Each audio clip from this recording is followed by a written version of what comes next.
Hi friends, അസ്സലാമു അലൈക്കും. എല്ലാവർക്കും ഐഷസ് വേൾഡിൻ്റെ പുതിയൊരു വീഡിയോയിലേക്ക് സ്വാഗതം. ഇന്ന് ഞാൻ വന്നിട്ടുള്ളത് നല്ല നാടൻ രീതിയിൽ തയ്യാറാക്കിയിട്ടുള്ള അയല മുളകിട്ടതിൻ്റെയും അതുപോലെ നല്ല ടേസ്റ്റി ആയിട്ട് എങ്ങനെയാണ് അയല ഫ്രൈ ചെയ്തെടുക്കുന്നത് എന്നതിൻ്റെയും റെസിപ്പിയുമായിട്ടാണ്. നല്ല കുറുകിയ ചാറോട് കൂടിയിട്ടുള്ള ഈ അയലക്കറി നമുക്ക് ചോറിൻ്റെ കൂടെ മാത്രമല്ല, ചപ്പാത്തിയുടെ കൂടെയും പൊറാട്ടയുടെ കൂടെയും ഒക്കെ നല്ലൊരു സൂപ്പർ കോമ്പിനേഷനാണ്. അപ്പോൾ നമുക്ക് ഈ രണ്ട് റെസിപ്പിയും എങ്ങനെയാണ് തയ്യാറാക്കുന്നത് എന്നൊന്ന് കണ്ടു നോക്കാം. ഇതിനായിട്ട് ഞാൻ ഇവിടെ നല്ല ചെറുതുമല്ല എന്നാൽ നല്ല വലുതുമല്ല, ഒരു മീഡിയം സൈസിലുള്ള 1 കിലോ അയല മീനാണ് എടുത്തിട്ടുള്ളത്. ഈ മീൻ നമുക്ക് നന്നായിട്ട് ക്ലീൻ ചെയ്ത് കഴുകി വൃത്തിയാക്കിയിട്ട് എടുക്കാം. അപ്പോൾ ഞാനിവിടെ ഈ മീനൊക്കെ നന്നായിട്ട് ക്ലീൻ ചെയ്ത് കഴുകി വൃത്തിയാക്കി എടുത്തിട്ടുണ്ട്. ഞാനിവിടെ ഈ മീൻ മുഴുവനായിട്ടും കറി വെക്കുന്നില്ല കേട്ടോ. ഇതിൽ നിന്നും പകുതി കറി വെക്കുകയും പകുതി ഫ്രൈ ചെയ്യുകയുമാണ് കേട്ടോ ചെയ്യുന്നത്. ഫ്രൈ ചെയ്യാനുള്ള മീൻ ഇതുപോലെ വരഞ്ഞെടുക്കുക. അതുപോലെ കറി വെക്കാനുള്ള മീനും ഞാനൊന്ന് വരഞ്ഞു കൊടുത്തിട്ടുണ്ട്. ആദ്യം നമുക്ക് ഫ്രൈ ചെയ്യാനുള്ള മീനൊന്ന് മാരിനേറ്റ് ചെയ്ത് വെക്കാം.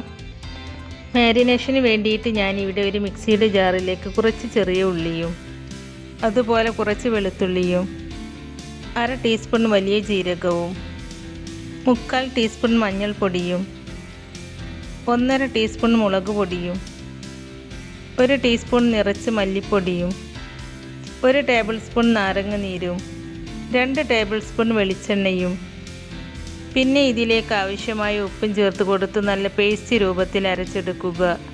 അപ്പോൾ ഞാൻ ഇതെല്ലാം നല്ല പേസ്റ്റ് രൂപത്തിൽ അരച്ചെടുത്തിട്ടുണ്ട്. ആദ്യം നമുക്ക് ഈ മീനിലേക്ക് കുറച്ച് കറിവേപ്പില ചെറുതായി കട്ട് ചെയ്തത് ചേർത്ത് കൊടുക്കാം. പിന്നെ നമ്മൾ അരച്ചെടുത്ത മസാല മുഴുവനും ഈ മീനിലേക്ക് ചേർത്ത് കൊടുത്ത് നന്നായിട്ട് മിക്സ് ചെയ്തിട്ടെടുക്കുക. കൈകൊണ്ട് തന്നെയാണ് കേട്ടോ ഞാനിത് മിക്സ് ചെയ്തെടുക്കുന്നത്. ഈ മീനിൻ്റെ ഉള്ളും പുറവും അതുപോലെ വരഞ്ഞു കൊടുത്ത ഭാഗങ്ങളിലൊക്കെ ഈ മസാല നന്നായിട്ട് തേച്ച് പിടിപ്പിക്കണം. ഇപ്പം ഞാൻ ഈ മീനിൻ്റെ എല്ലാ ഭാഗത്തും നന്നായിട്ട് മസാല തേച്ച് പിടിപ്പിച്ചിട്ടുണ്ട്. മസാല തേച്ച് പിടിപ്പിച്ചതിന് ശേഷം ഈ മീൻ അരമണിക്കൂറെങ്കിലും റെസ്റ്റ് ചെയ്യാൻ വെക്കണം. ഞാനിവിടെ ഈ മീൻ അരമണിക്കൂർ ഫ്രിഡ്ജിലേക്കാണ് കേട്ടോ വെക്കുന്നത്. ഫ്രിഡ്ജിൽ വെക്കുമ്പോൾ ഈ മസാല പെട്ടെന്ന് മീനിൽ പിടിച്ച് കിട്ടും. അപ്പോൾ നമുക്ക് ഈ മീനിൽ മസാല പിടിച്ച് വരുമ്പോഴേക്കും നമുക്ക് മീൻകറി ഉണ്ടാക്കി തുടങ്ങാം.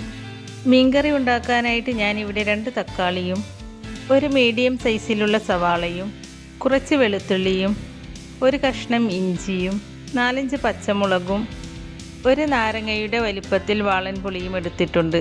ഈ പുളി നമുക്കൊരു ബൗളിലേക്ക് ഇട്ട് കൊടുത്ത് അതിലേക്ക് ഇളം ചൂടുള്ള വെള്ളം ഒഴിച്ചു കൊടുക്കാം. മീൻകറി ഉണ്ടാക്കുവാനായിട്ട് ഞാനിവിടെ ഒരു മൺചട്ടി അടുപ്പത്ത് വെച്ചിട്ടുണ്ട്. ചട്ടി ചൂടായതിന് ശേഷം 2 ടേബിൾ സ്പൂൺ വെളിച്ചെണ്ണ ഒഴിച്ചു കൊടുക്കുക.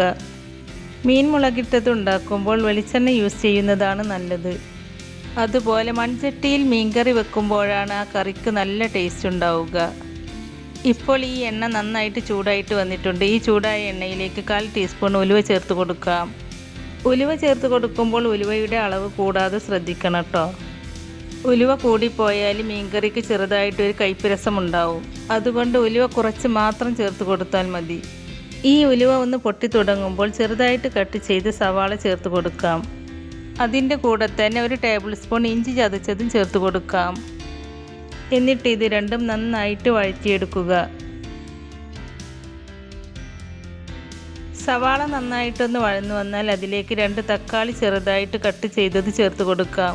തക്കാളിയും സവാളയും ചേർത്ത് കൊടുക്കുമ്പോഴാണ് മീൻകറിക്ക് നല്ല കൊഴുപ്പും നല്ല ടേസ്റ്റും കിട്ടുക. ഇനി നമുക്കിതിലേക്ക് ആവശ്യമായ ഉപ്പ് ചേർത്ത് കൊടുക്കാം. ഉപ്പ് ചേർത്ത് കൊടുത്തതിന് ശേഷം നന്നായിട്ടൊന്ന് മിക്സ് ചെയ്തെടുക്കുക. ഈ സമയത്ത് ഉപ്പ് ചേർത്ത് കൊടുത്താൽ തക്കാളി നന്നായിട്ട് വഴന്നു കിട്ടും. ഇനി നമുക്കിതിലേക്ക് 1 ടേബിൾ സ്പൂൺ വെളുത്തുള്ളി ചേർത്ത് കൊടുത്തതിന് ശേഷം വെളുത്തുള്ളിയുടെ പച്ചമണം പോകുന്നത് വരെ ഒന്ന് വഴറ്റിയെടുക്കാം.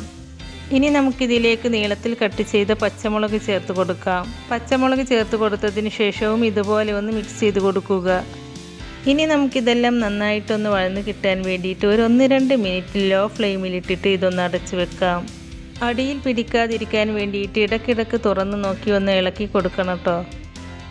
തക്കാളി നല്ലതുപോലെ വെന്ത് കിട്ടുകയും അതുപോലെ ഈ മസാലയുടെ മുകളിൽ എണ്ണ നന്നായിട്ട് തെളിഞ്ഞു വരികയും വേണം. മസാലയുടെ മുകളിൽ ഇതുപോലെ എണ്ണ നന്നായിട്ട് തെളിഞ്ഞു വന്നാൽ ഫ്ലെയിം നന്നായി കുറച്ച് വെച്ചതിന് ശേഷം നമുക്കിതിലേക്ക് 3/4 ടീസ്പൂൺ മഞ്ഞൾപ്പൊടി ചേർത്ത് കൊടുക്കാം. കൂടെ തന്നെ 2 ടീസ്പൂൺ മുളക് പൊടിയും അതുപോലെ 2 ടീസ്പൂൺ മല്ലിപ്പൊടിയും ചേർത്ത് കൊടുക്കാം. ഇനി നമുക്ക് ഈ പൊടികളുടെ പച്ചമണമൊക്കെ പോകുന്നത് വരെ ലോ ഫ്ലെയിമിലിട്ട് നന്നായിട്ടൊന്ന് മിക്സ് ചെയ്തിട്ടെടുക്കാം.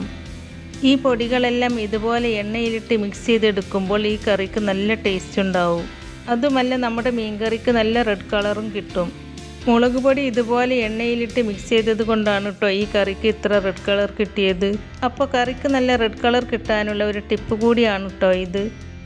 ഇനി നമുക്കിതിലേക്ക് 1/2 കപ്പ് വെള്ളം ചേർത്ത് കൊടുത്ത് നന്നായിട്ടൊന്ന് മിക്സ് ചെയ്തിട്ടെടുക്കാം. ഇപ്പോൾ ഞാൻ ഈ കറി നന്നായിട്ടൊന്ന് മിക്സ് ചെയ്തെടുത്തിട്ടുണ്ട്. കറി ഇതുപോലെ തിളച്ച് വന്നാൽ ഈ സമയത്ത് നമ്മൾ നേരത്തെ കുതിർത്തി വെച്ച പുളി ഒഴിച്ചു കൊടുക്കാം. പുളി പിഴിഞ്ഞെടുത്ത് അതിൻ്റെ വെള്ളം മാത്രം ചേർത്ത് കൊടുത്താൽ മതി കേട്ടോ. അപ്പോൾ എനിക്ക് ഈ കറിക്ക് ആവശ്യമായ വെള്ളം ചേർത്ത് കൊടുത്തിട്ടാണ് കേട്ടോ ഞാൻ ഈ പുളി പിഴിഞ്ഞൊഴിച്ചിട്ടുള്ളത്. ആകെ 2 കപ്പ് വെള്ളമാണ് ഞാൻ ഇതിലേക്ക് ചേർത്ത് കൊടുത്തിട്ടുള്ളത്. ഇനി നമുക്ക് നന്നായിട്ട് മിക്സ് ചെയ്തതിന് ശേഷം 2-3 മിനിറ്റ് അടച്ച് വെച്ച് നന്നായിട്ട് തിളപ്പിച്ചെടുക്കാം. കറി നന്നായിട്ട് തിളക്കുന്നത് വരെ ഹൈ ഫ്ലെയിമിൽ വെക്കുക.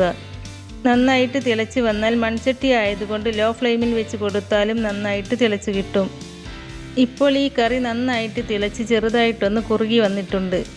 ഈ സമയത്ത് നമ്മൾ കഴുകി വൃത്തിയാക്കി വെച്ച മീൻ ചേർത്ത് കൊടുക്കാം. നിങ്ങൾക്ക് വേണമെങ്കിൽ ഈ മീൻ 2 പീസായി കട്ട് ചെയ്തിട്ടും ചേർത്ത് കൊടുക്കാം കേട്ടോ. ഞാനിവിടെ മുഴുവനായിട്ട് തന്നെയാണ് കേട്ടോ ചേർത്ത് കൊടുക്കുന്നത്. മീൻ ചേർത്ത് കൊടുത്തതിന് ശേഷം ഒരു 2-3 മിനിറ്റ് ഹൈ ഫ്ലെയിമിലിട്ടിട്ട് അടച്ച് വെച്ച് കുക്ക് ചെയ്തിട്ടെടുക്കാം. ഇതിപ്പോൾ അടച്ച് വെച്ചിട്ട് 3 മിനിറ്റ് ആയിട്ടുണ്ട്. ഇനി നമുക്കിതൊന്ന് തുറന്ന് നോക്കാം. അപ്പോൾ ദാ തുറന്ന് നോക്കുന്ന സമയത്ത് കറിയൊക്കെ അത്യാവശ്യം കുറുകി വന്നിട്ടുണ്ട്. ഇനി ഞാനിത് അടച്ച് വെക്കുന്നില്ല. കുറച്ച് സമയം കൂടി തുറന്ന് വെച്ചിട്ട് മീൻ വേവ് കറക്റ്റായോ എന്ന് നോക്കിയിട്ട് നമുക്ക് ഫ്ലെയിം ഓഫ് ചെയ്യാം. അപ്പോൾ നമ്മുടെ മീൻ കറക്റ്റായിട്ട് വെന്ത് കിട്ടിയിട്ടുണ്ട് കേട്ടോ. ഇനി ഞാൻ ഫ്ലെയിം ഓഫ് ചെയ്ത് കൊടുക്കുകയാണ്. ഇനി നമുക്ക് ഈ കറി നല്ലൊരു ടേസ്റ്റ് കിട്ടാൻ വേണ്ടിയിട്ട് കുറച്ച് ചെറിയ ഉള്ളിയും കറിവേപ്പിലയും എണ്ണയിലിട്ട് മൂപ്പിച്ച് ഒഴിച്ച് കൊടുക്കാം. അതിനായി ഞാനിവിടെ ഒരു ചീനച്ചട്ടി അടുപ്പത്ത് വെച്ചിട്ടുണ്ട്. ചട്ടി ചൂടായിട്ട് വരുമ്പോൾ അതിലേക്ക് കുറച്ച് വെളിച്ചെണ്ണ ഒഴിച്ച് കൊടുക്കാം. എണ്ണ ചൂടായിട്ട് വരുമ്പോൾ അതിലേക്ക് കുറച്ച് ചെറിയ ഉള്ളി വട്ടത്തിൽ കനം കുറച്ച് അരിഞ്ഞത് ചേർത്ത് കൊടുക്കാം. അതിൻ്റെ കൂടെ തന്നെ 1 ടീസ്പൂൺ വെളുത്തുള്ളി ചെറുതായി അരിഞ്ഞതും ചേർത്ത് കൊടുക്കുന്നുണ്ട് കേട്ടോ. എന്നിട്ട് ഇത് രണ്ടും നല്ല ഗോൾഡൻ കളറാകുന്നത് വരെ ഒന്ന് ഫ്രൈ ചെയ്തിട്ടെടുക്കാം. ഇപ്പോൾ ഈ ഉള്ളി നല്ല ഗോൾഡൻ കളറായിട്ടുണ്ട്. ഇനി നമുക്കിതിലേക്ക് കറിവേപ്പില ചേർത്ത് കൊടുക്കാം. കറിവേപ്പില ചേർത്ത് കൊടുത്തതിന് ശേഷവും നന്നായിട്ടൊന്ന് ഇളക്കിയെടുക്കുക. ഇപ്പോൾ ഇതെല്ലാം നന്നായിട്ട് ഫ്രൈ ആയി വന്നിട്ടുണ്ട്. ഇനി നമുക്ക് ഫ്ലെയിം ഓഫ് ചെയ്യാം. എന്നിട്ടിത് ഈ മീൻ കറിയിലേക്ക് ഒഴിച്ചു കൊടുക്കാം. കറിയിലേക്ക് ചേർത്ത് കൊടുത്തതിന് ശേഷം ഈ കറി ചെറുതായിട്ടൊന്ന് ഇളക്കിയതിന് ശേഷം ഒരു 10 മിനിറ്റ് നമുക്കിതൊന്ന് അടച്ചു വെക്കാം. ഈ വറവ് ചേർത്ത് കൊടുത്തതിന് ശേഷം പെട്ടെന്ന് തന്നെ അടച്ചു വെക്കണം. അടച്ചു വെക്കുമ്പോഴാണ് ഈ ഉള്ളിയുടെയും കറിവേപ്പിലയുടെയും ഒക്കെ ഫ്ലേവർ ഈ കറിയിലേക്ക് ഇറങ്ങുകയുള്ളൂ. അപ്പോൾ ഇതൊന്ന് സെറ്റായി വരുമ്പോഴേക്കും നമുക്ക് മീൻ ഫ്രൈ ചെയ്തിട്ടെടുക്കാം. അതിനായി ഞാനിവിടെ ഒരു പാൻ അടുപ്പത്ത് വെച്ചിട്ടുണ്ട്. ഈ പാൻ ചൂടായിട്ട് വരുമ്പോൾ അതിലേക്ക് കുറച്ച് വെളിച്ചെണ്ണ ഒഴിച്ച് കൊടുക്കുക. എണ്ണ ചൂടായിട്ട് വരുമ്പോൾ നമുക്ക് മീൻ ഓരോന്നായി ഇതിലേക്ക് വെച്ച് കൊടുക്കാം. മീഡിയം ടു ലോ ഫ്ലെയിമിൽ വെച്ചിട്ടാണ് ഇത് ഫ്രൈ ചെയ്തിട്ടെടുക്കേണ്ടത്. ഇപ്പോൾ മീനിൻ്റെ ഒരു വശം നന്നായിട്ട് ഫ്രൈ ആയി വന്നിട്ടുണ്ട്. ഇനി നമുക്കിത് മറിച്ചിട്ട് കൊടുക്കാം. ഇപ്പം ഞാൻ എല്ലാ മീനും തിരിച്ചിട്ട് കൊടുത്തിട്ടുണ്ട്.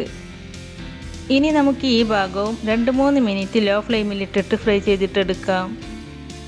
അപ്പോൾ നമ്മുടെ മീനിൻ്റെ 2 ഭാഗവും ഫ്രൈ ആയി കിട്ടിയിട്ടുണ്ട് കേട്ടോ. ഇനി നമുക്കിതൊരു സെർവിങ് പ്ലേറ്റിലേക്ക് എടുത്തു മാറ്റാം. അപ്പോൾ നല്ല ടേസ്റ്റി ആയിട്ടുള്ള അയല ഫ്രൈ ചെയ്തത് ഇവിടെ റെഡി ആയിട്ടുണ്ട് കേട്ടോ.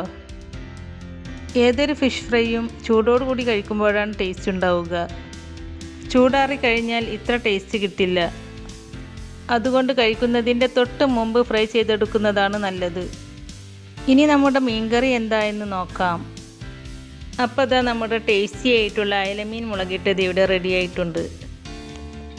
ഇതിൽ കറിവേപ്പിലയുടെയും ഉള്ളിയുടെയും ഒക്കെ ഫ്ലേവർ ഈ കറിയിലേക്ക് നന്നായിട്ട് ഇറങ്ങി ഉപ്പും മുളകുമൊക്കെ ഈ മീനിലേക്ക് നന്നായിട്ട് പിടിച്ച് നല്ല കുറുകിയ ചാറോട് കൂടിയിട്ടുള്ള ഒരു നല്ല സൂപ്പർ മീൻ കറി ആയിട്ടാണ് കേട്ടോ നമുക്കിത് കിട്ടിയിട്ടുള്ളത്.